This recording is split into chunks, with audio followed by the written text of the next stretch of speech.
Untuk komunikasi budaya, menurut saya ya adalah pertukaran pesan yang dipengaruhi oleh persepsi budaya ya, atau nilai, norma yang membentuk perilaku komunikasi individu. Banyak nih beberapa studi kasus tentang komunikasi lintas budaya. Terus bagaimana kolaborasi Jepang dan Indonesia dalam bisnis, Mas?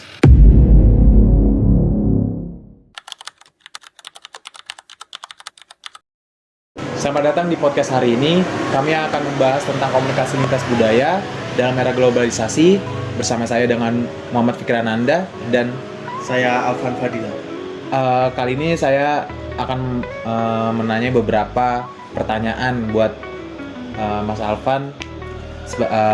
Pendapatnya gimana tentang komunikasi lintas budaya dan bagaimana konsep ini diterapkan dalam kehidupan global saat ini, Mas? Untuk komunikasi budaya, menurut saya ya adalah pertukaran pesan yang dipengaruhi oleh persepsi budaya ya, atau nilai, norma yang membentuk perilaku komunikasi individu. Sementara komunikasi lintas budaya adalah prosesi interaksi antar individu kelompok budaya yang berbeda. Mungkin kayak suku ya, untuk kita dari adat mana, mungkin dari kita mungkin punya adat yang berbeda, misal dari luar daerah. Kita itu kan jadi kayak interaksi, kita menjadikan satu budaya, maksudnya kita bertemanan dari berbeda wilayah, misal Mas Fikrinya dari luar Jawa, saya dari Kalimantan, itu kan jadi menyatukan suku kita di situ. Oke. Kalau banyak nih beberapa studi kasus tentang komunikasi lintas budaya. Terus bagaimana kolaborasi Jepang dan Indonesia dalam bisnis, Mas? Untuk kolaborasi Jepang dan Indonesia menunjukkan perbedaan signifikan ya, mungkin dalam gaya kerja.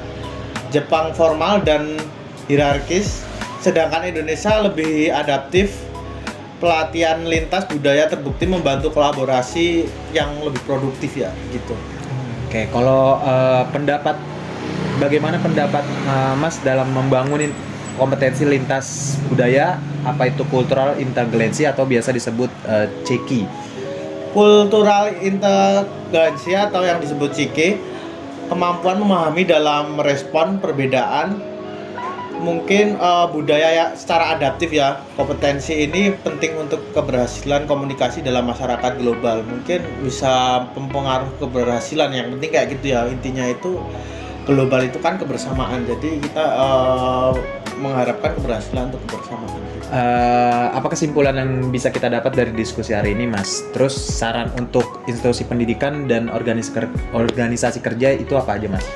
Untuk saran dan kesimpulannya, yaitu yang kita ambil dari sini, yaitu komunikasi lintas budaya bukan hanya tentang penguasaan bahasa, tetapi pemahaman makna, nilai, norma, dan tiap budaya.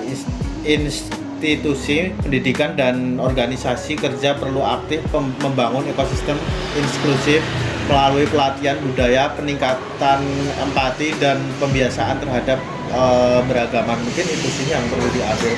Dan mungkin kalau ingin mempelajari setiap pembelajaran lintas budaya, kan kita harus tahu bagaimana kita pembelajaran dengan orang lain gitu.